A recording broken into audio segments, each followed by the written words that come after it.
All right, and we're live. It's the Mindstate Marketing Hour with Will Leach. Today's topic is the big behavior marketing mistakes small business owners need to avoid. With Will Leach, I'm Steve Brown, your co-host. Will Leach is the author of the book With a New Look. This doesn't look like this. Nope. It looks like that. Hey, if you hadn't read this book, Marketing the Mind States, the practical guide to applying behavior design to research and marketing, you're missing out. As a marketer, we try hard. We work hard to make messaging work for our clients. But guess what?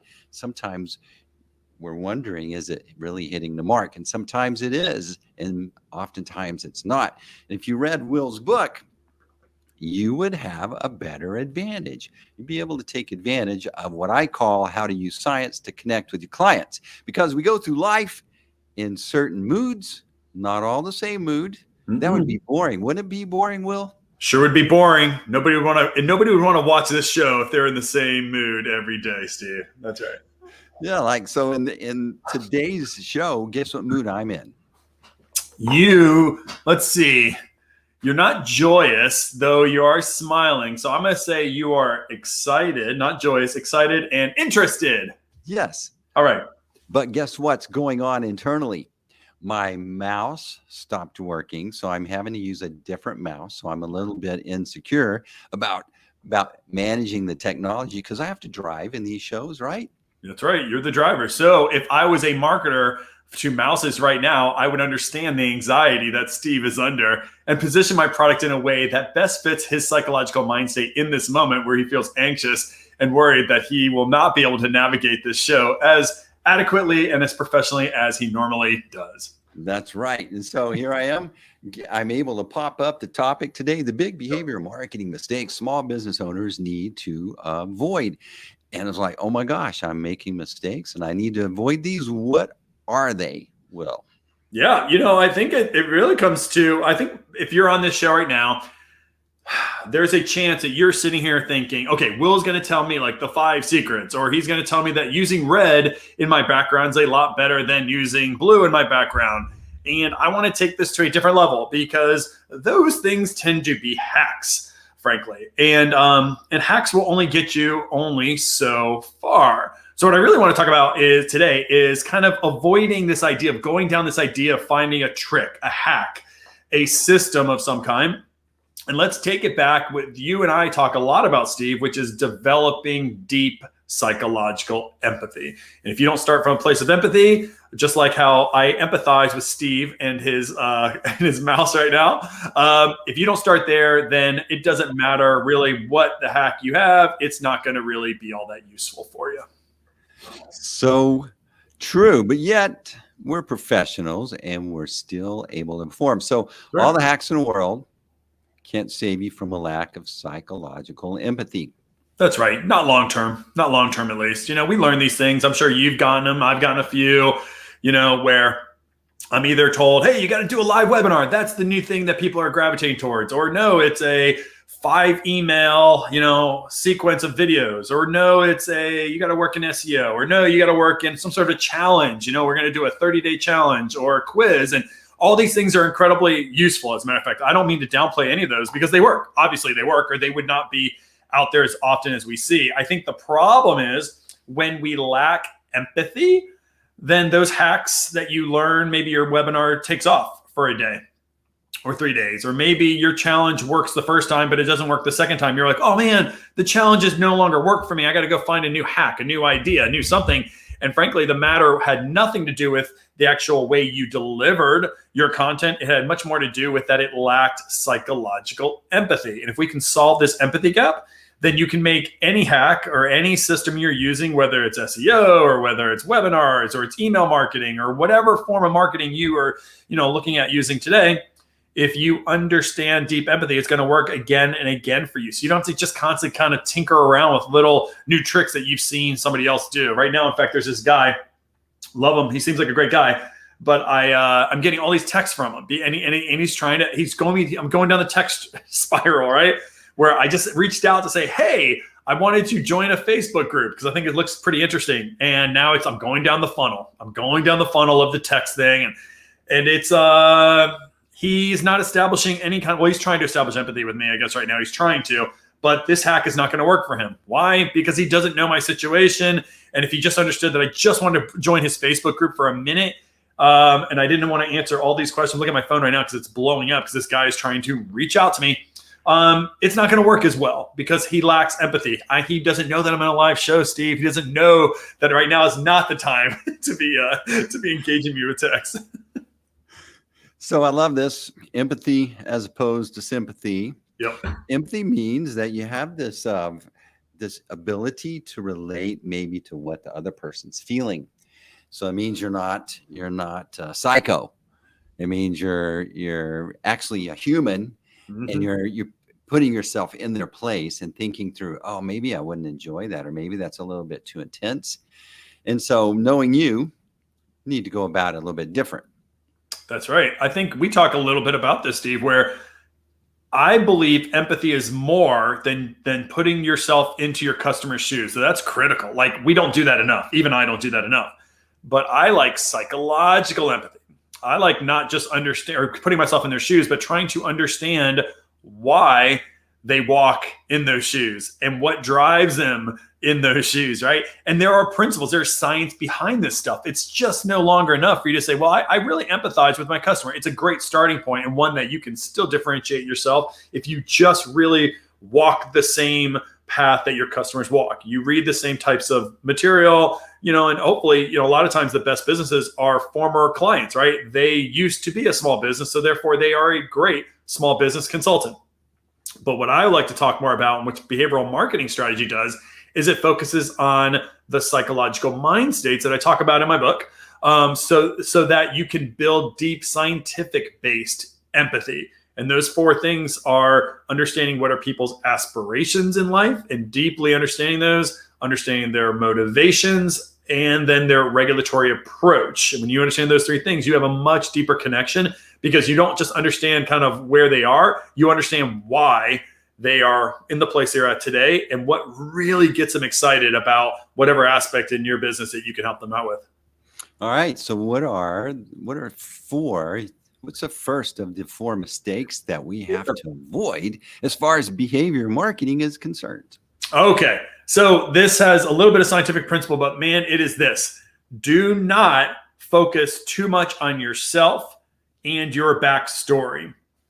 So we are very selfish creatures. I'm not saying this to be mean to you, Steve. I know you're not too selfish, but innately, we're all selfish, right? Like, we just are. As human beings, we are all selfish. I raise a young selfish boy. I'm selfish. My wife says we all have egocentric bias. We all are constantly focused on ourselves, and we can't help it. So the problem with this is that because of this, when we're developing our own websites or we're developing our own content to explain, maybe it's a Facebook group or whatever, you want to focus on yourself. You want to talk about your backstory. And why are you doing that? In general, you're doing that for two reasons. One is you want to establish authority, which is incredibly important in today's world where there's not a lot of trust. So establishing authority is really important. Secondly, you may have an incredible backstory that's inspirational. The problem is that very few people's backstories are as inspirational as you think they are, right? They just aren't, especially in the B2B world, If I want to read fiction or whatever, inspirational stories and backstories matter a whole lot more. When it's in the business world, we're so focused on ourselves that we take it for granted that people, or we as business owners think that it's important for us to talk about ourselves because we love talking about ourselves. So that is a mistake, right? So the idea is that I'll tell you have to try to focus less on yourself. And I learned this a bit of a hard way. So when I launched my book, Marketing Mindstates, I knew because Amazon was saying, hey, listen, to get more sales, you want to build authority. You want to build up a website. So what did I do? I created will-leach.theauthor.com. I don't know. It's down. And I'll tell you why I took it down. So I had it up there for a couple of months. And I did so much. Like the front of this thing, I designed it myself.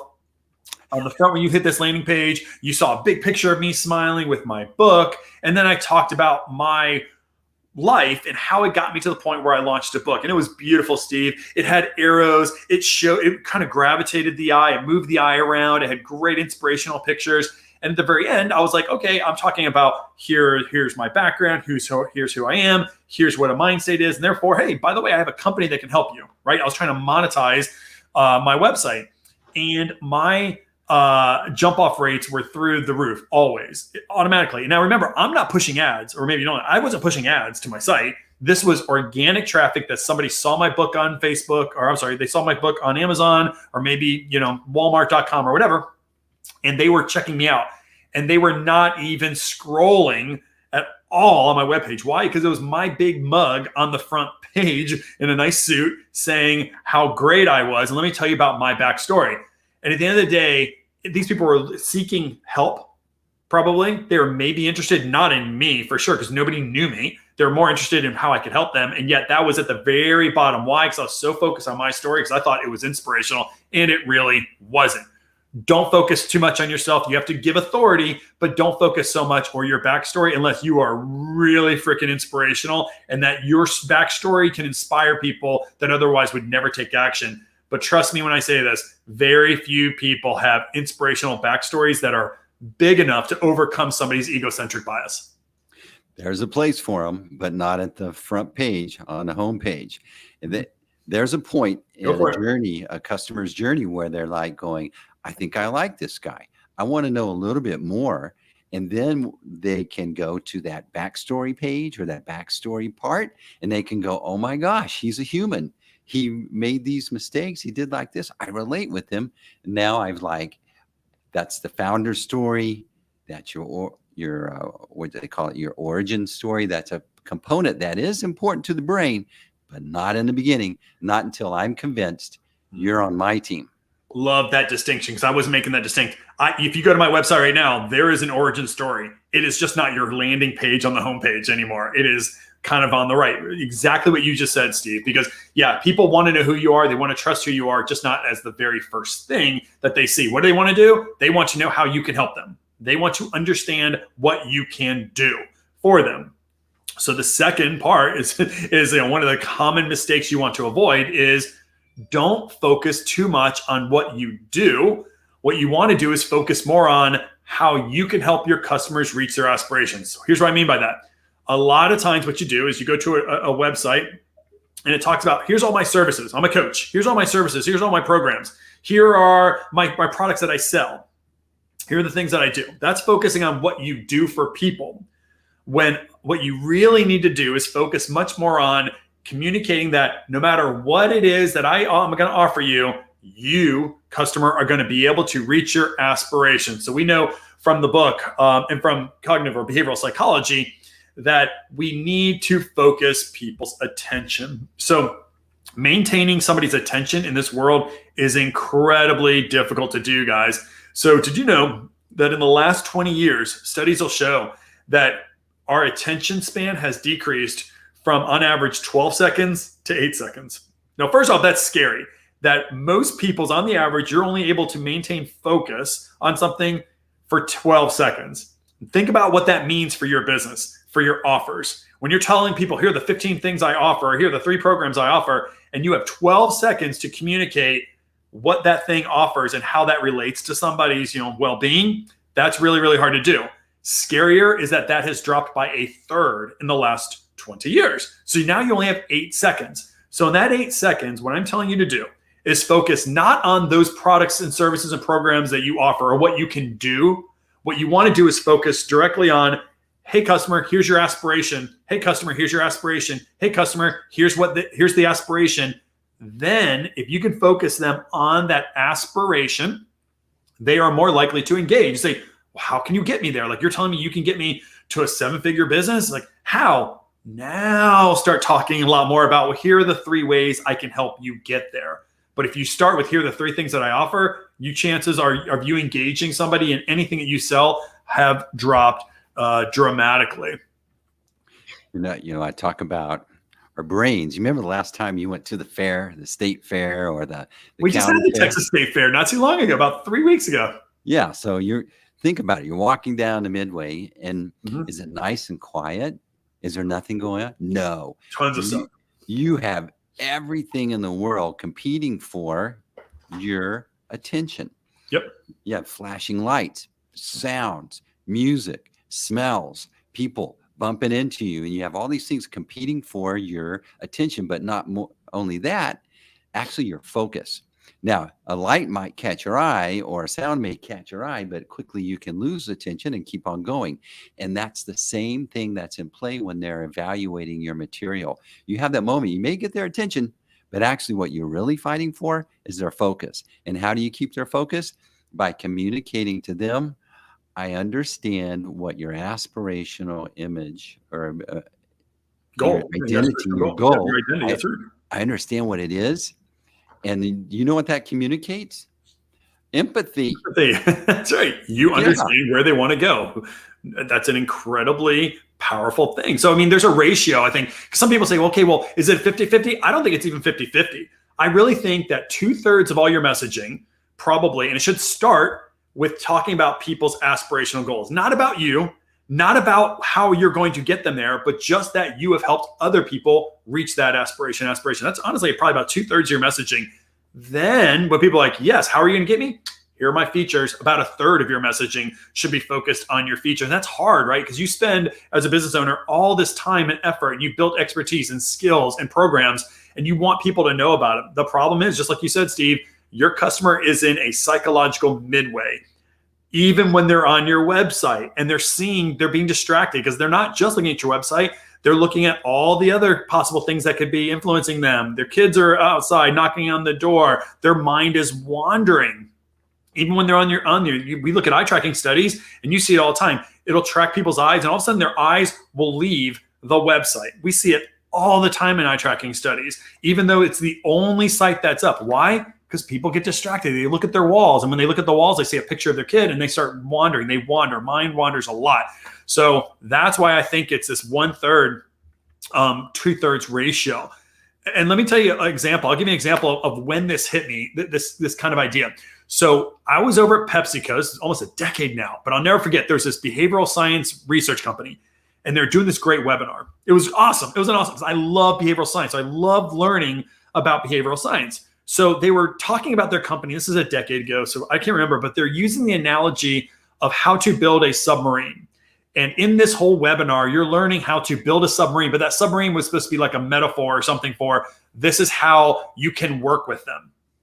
And I remember watching it, and even though I was incredibly, inspired and I loved behavioral science, I was wandering because they were telling me how to work with them. So the guy calls me 2 days later and he says to me, "What do you think, man? What did you think about that webinar?" And I said, I won't give you his name because his name is so unique. Many people out there would know him. But I said, he really is a unique name. But I said, PepsiCo never wants to buy a submarine. They want to buy the ability to travel underwater. And you were selling a submarine, which let nobody understand. All they want to do is be able to travel underwater. That was an example of, I thought to myself, they wasted an hour of everybody's time talking about the mechanics of how to work with them and what they can offer versus really focusing on that main goal. So, even today, my leave behinds, when somebody asks me to do a pitch deck, my methodology for my research company, Steve, is at, I'm going to say page 17 or 18, or maybe not that far. It's definitely at the bottom third of this deck. Why? Because nobody cares about my methodology at all. All they want to do is they want to see case studies. And they want to see, here are the 5 things that Will's going to help me reach my sales goals. That's what I do now. And it's so hard to do. You know how it is. You want to talk about all the things you can give people. That's not how the human brain works. I love that. They didn't want to buy a submarine. They wanted to buy a way to travel underwater. Yep.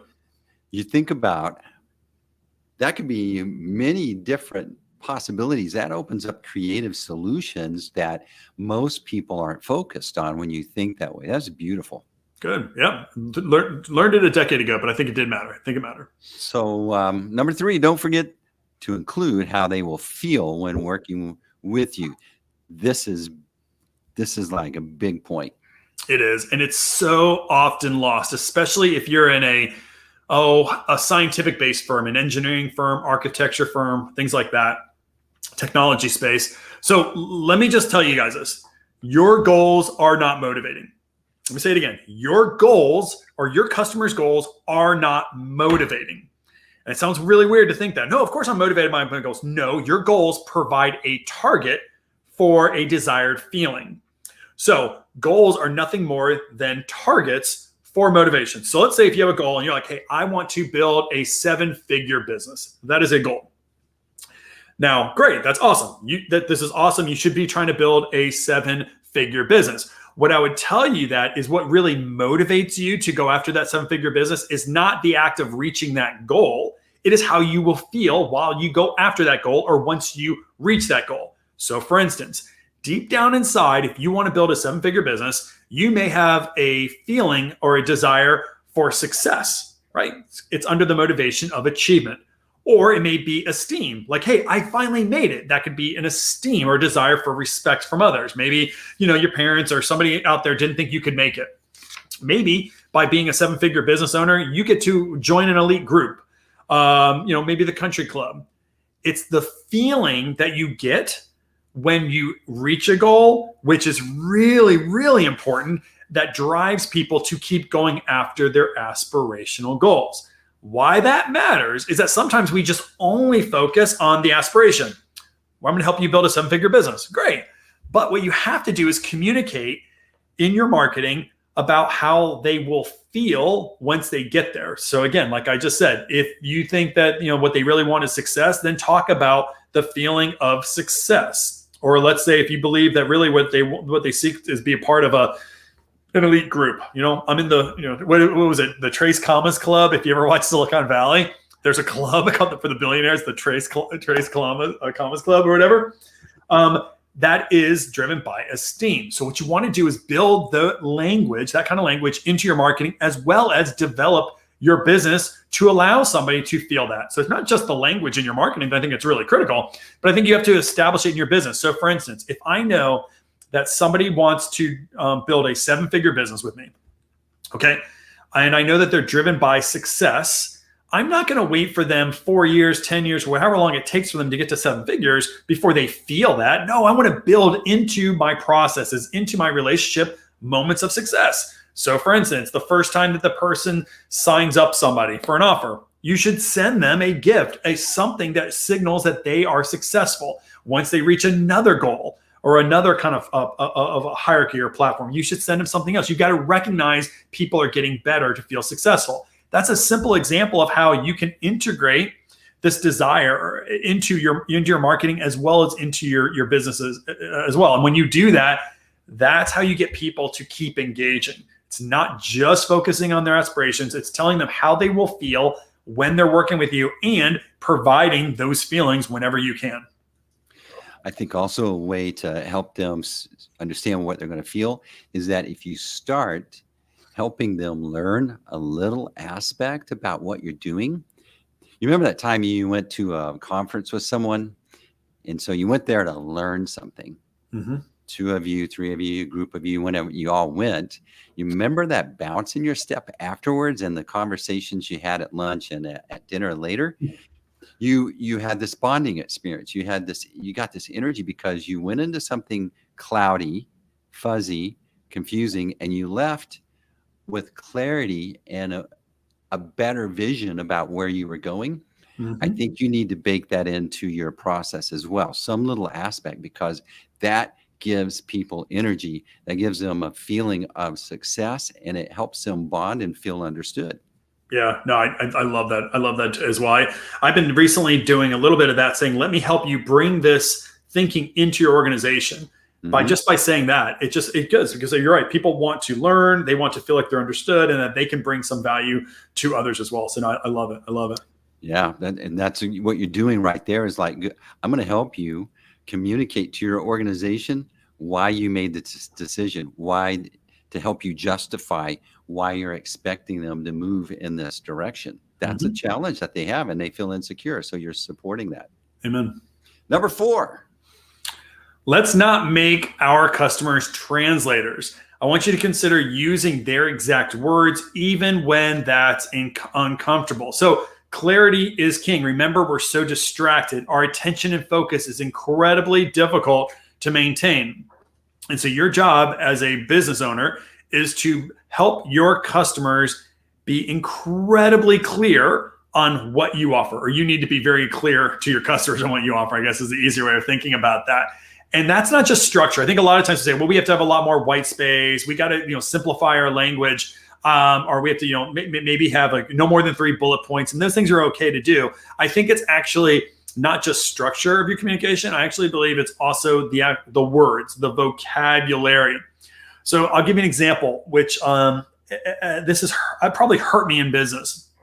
So when I started my business almost a decade ago, I was incredibly focused on the science of it because I enjoy the science of behavioral psychology. And a part of my model was to talk to people, part of my business is to talk to people about my model. And what I do is the third part of my model. There's a concept called promotion regulatory focus and prevention regulatory focus. That's the scientific definition, or the scientific words for something called regulatory fit theory from Tori Higgins' work and a couple other people. It's amazing work. So what I do is I want you to know that I'm very smart, Steve. So what do? I use those words. Those are the scientific words that I should be using. So let me give you an example of how that was hurting me. And I didn't realize until about year 3, was that when I use the word, here's an example, promotion regulatory focus. That's a scientific term. What that means to my CPG, my consumer packaged goods clients, when I use the word promotion in the scientific language means I'm seeking to maximize gains. Promotion in CPG world means I'm dropping coupons. I'm discounting my price. So when they heard the word promotion, they think it's a discount, it's a promotion on an offer, when I don't mean it in that way. Another word was regulatory. Now, if you're in corporate America, you never want to hear the words regulatory in anything, because that brings in lawyers and regulatory affairs and things like that. So my language, though it was definite, it was the definition, the clinical definition, what I was trying to communicate, it was confusing people because the word promotion means something different in one industry versus another, and regulatory means a very different thing if you're in corporate America than it does in science or in behavioral psychology. Another one was, and I cringed at this, and it took me forever, but I started, going back up. On the promotion versus prevention, I had to change my language to optimistic versus cautious. So if you look at my book now, I don't really talk so much about promotion versus prevention, regulatory focus. I talk about an optimistic approach versus a cautious approach. And that makes me cringe because I know that the behavioral scientists out there are reading that book and they're like, he's not even using what you're supposed to be using. Ta-da! I'm not speaking to you. I'm speaking to people who have no idea about what these words mean from a behavioral psychology perspective. So therefore, I can have the leeway to use the words that they use. Same thing I did with the last part of my model. Technically, I'm trying to find decision shortcuts called cognitive heuristics. And I kept using that word. And finally, I remember I had a client. She said to me, she worked at a big financial services company. She goes, "Hey, Will, stop using that term in meetings, because it doesn't have any impact on what we're saying." I was using cognitive heuristics. She literally told me to use the word triggers. She goes, just use triggers or mental models. And even though that clinically is not right, mental models aren't really cognitive heuristics, but that was her terminology. And when I said the word mental models, people thought they understood that idea and they nod. Therefore, what are you going to do? To be clear, I was using their language and adapting my style to their language. Really, really critical that you do this. Like when I go and I have customer calls, I am constantly writing notes and trying to write down terms that my clients use. And after a while, you'll see patterns. When you see those patterns, start using those terms inside of your creative. It's going to make you a lot clearer to your customers. Not only a lot clearer, but they're going to feel safe and they're going to feel understood. Understood. I know you always go back to that. Yep. Yeah. Because I tell you, think about the people you appreciate, you hang out with. It's like you feel safe with them. You don't feel, you just feel like, hey, he changed his language, or she looked at me and said the word that I say and smiled. Yeah. How does that make you feel? Accepted. Totally. It makes you feel like understood. And you know how much we go through life frustrated that people don't understand us? Mm-hmm. That's an easy little barrier, a competitive advantage to go around and let the rest of your competitors jargon them to death. Yep. Amen. I agree. Totally agree with that, man. Number 5. Number 5, guys, don't try to figure this out yourself. Find experts that will show you the way. So I wrote my book, Marketing to Mind States, in 2018. Got some nice traction out there, and I had my terrible author website up there that was not driving any traffic. I was not monetizing my book at all. So it became a really interesting calling card, or a nice little business card I could hand out. The way I needed to monetize it was working with an expert. That's when I met Steve at ROI. And because of that, I was able to monetize the book to now I have a running business based upon helping customers and clients apply marketing to mind states to their business, right? I needed an expert. We all kind of have to have experts to help us navigate this world. It's really, really critical that you have that. Before I even started with the model in my book, I was working over at PepsiCo. And I remember I had a friend who was in a behavioral science research firm. He owned it. His name is Aaron Reed, really incredible person in our field. And he sat down with me, and we got kind of drunk at a bar while I was telling about my model. And he was mentoring me, and I didn't realize it. But he was like, I kept saying, well, what about this idea about aspirational goals? Or I had something totally different. He's like, actually, you got to think of it this way. That guy sat with me for 3 hours over sake, and we got to a model. Why? Imagine if I didn't have this thought leader, this expert who could really help me out. I would have been just wandering, reading, trying to figure it out myself. Well, this guy understood it. Why? He had a PhD in psychology. Well, I didn't have a PhD in psychology. I had just some ideas that I was reading about. So he helped me formulate, put this stuff together. He probably saved me in that 3-hour sake bomb night. He probably saved me 3 years. So guys, find experts, find people who have done this for you or who can do something that you can't do. Like Steve, you've been able to build my business because I didn't know how to use digital technology. I don't understand digital marketing. I understand the science behind behavioral change, but that is not going to help grow my business. So bring people in who are experts who can help you grow your business. That's going to be really, really critical. Don't avoid that mistake of thinking it's really important for me to go figure it out myself, because you will be 2 decades into it, still trying to figure out why, you can't break $250,000 a year. That's the reason why, because you were not using experts. So think about the energy or excitement you have about the project that we're working on. Mm-hmm.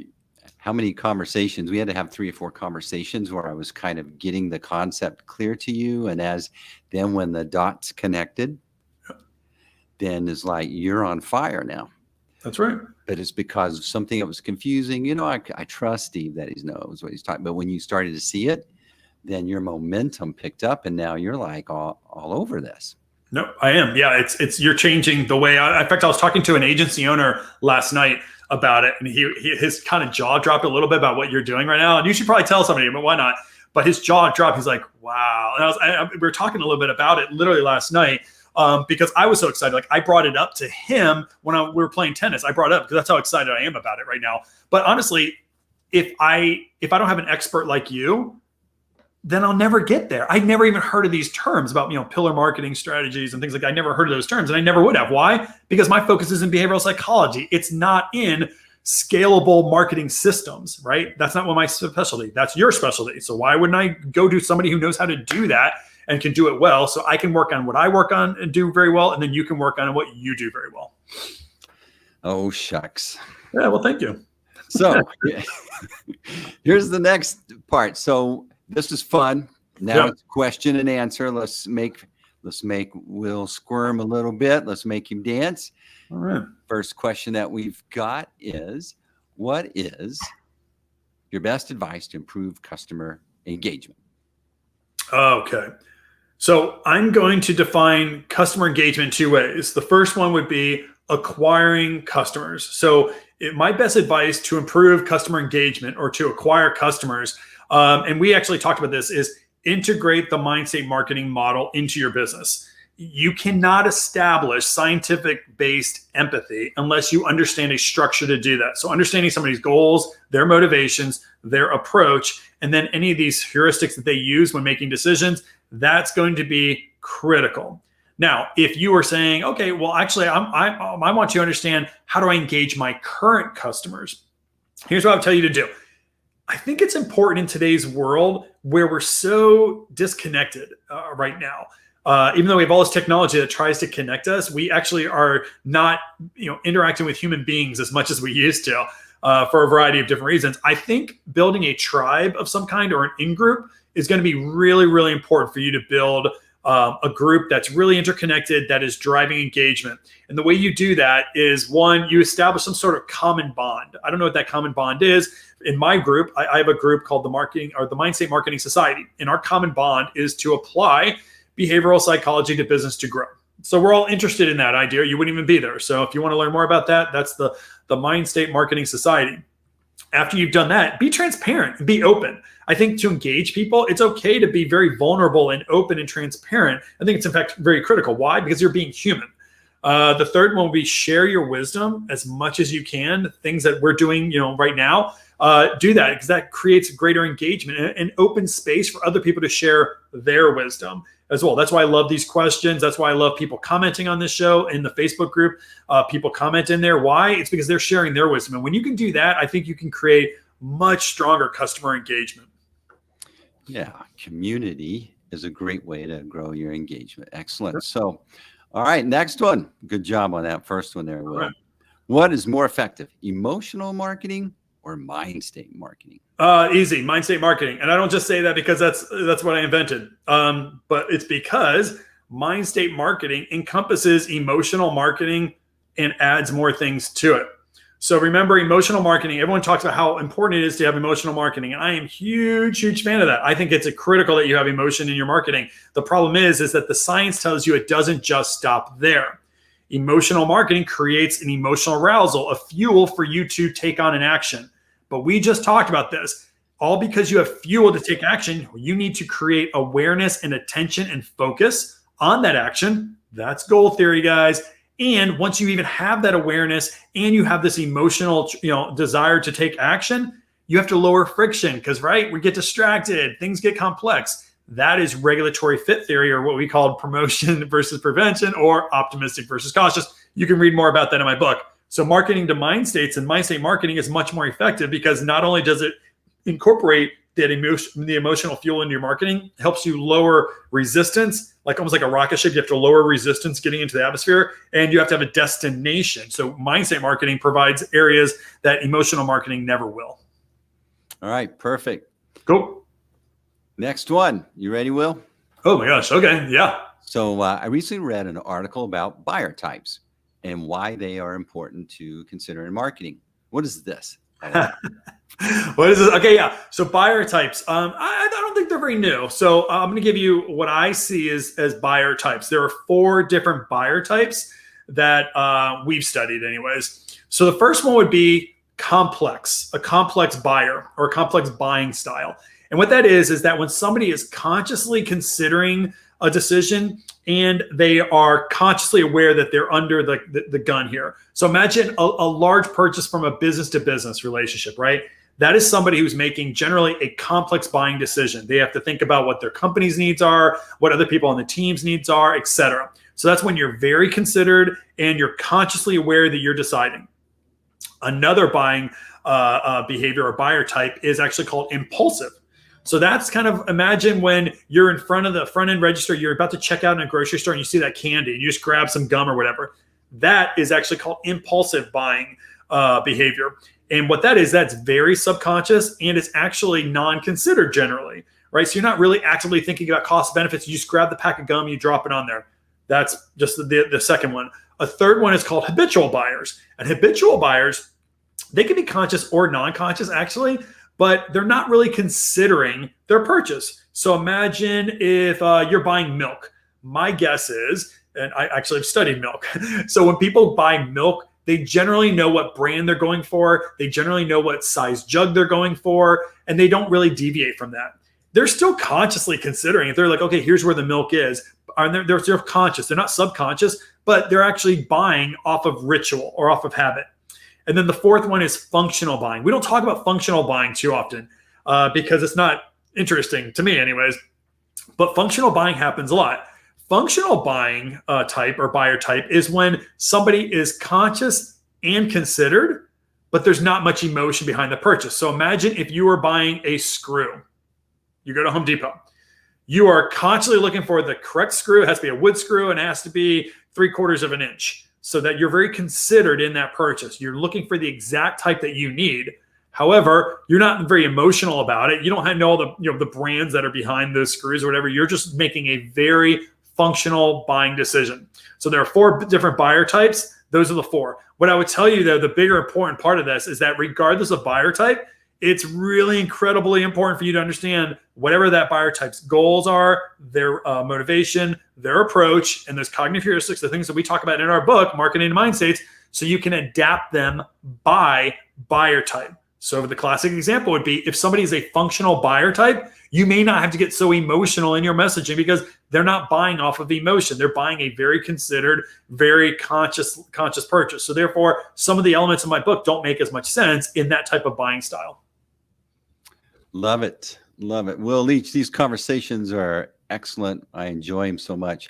You know, they're actual conversations that actually can improve what you're wanting to accomplish with your business. And truly, if you think about why you started your business, I want to help people and have something to show for it. Okay. And so why not learn these little things that our brains are craving that you could be upgrading your messaging, the way that you look at things to do what? We're talking about your aspirational image. Yep. No. To have something to show for the work you do every day. That's your aspirational image. So this is how Marketing to Mindstates gets you there. Yep. And Steve, and I think you've been really good for the last year of explaining these concepts in a very simple way. These do not have to be, in the front of my book, I even say I wrote this book for that person who doesn't give a damn about being a PhD in psychology. These things are easy to implement. They're just stuck in academia. These principles are very easy. If you watch a show, you join the Facebook page, you learn more about these aspects. Small little tweaks to your business can make a very large impact on sales. So don't get too scared of it. Use these things, apply these things, and you can grow your business. All right. One more thing. What's this thing called? The Mindstate Marketing Masterclass. That's right. So once you have read the book, you're going to be hopefully inspired to use it. The issue then is, okay, well, how do I use this book and get more deeper into the concepts and learn how other businesses have used it? That's why we created the Mindstate Masterclass. So if you go to mindstategroup.com and look up our resources page, our services page, you'll see something called the Masterclass. It is 12 hours of do-it-yourself video-based content. So it's yours forever with a bunch of downloads that will show you how to apply the core concepts that are brought about in my book to your business by showing you a case study of how we used those same concepts to grow a business from the bottom up using behavioral design. So if you want to get to the next level of Mindstate Marketing, it's a really easy way of learning more about Mindstate Marketing and hopefully helping you apply it to your business. All right, Will, I'm Steve Brown, your co-host. This is fun. I'm the smartest man in marketing because I get to hang out with Will for an hour every week. So, Will, any last words of wisdom before I send us out with a Mindstate Marketing outro? I don't have anything comes to mind. Just avoid some of those mistakes. Build empathy, guys. Build psychological empathy. It will change your business forever. Awesome. So here we go. To learn more, did you know right now that Mindstate Marketing Hour is on a podcast? You can find it wherever podcasts are. Go click, subscribe, listen while you drive. And then also, if you want to watch, we're on YouTube. Subscribe to the YouTube channel, Mindstate channel. That's learn more at the mindstategroup.com. Will, that's a wrap. Good job, brother. Thank you, man. We will see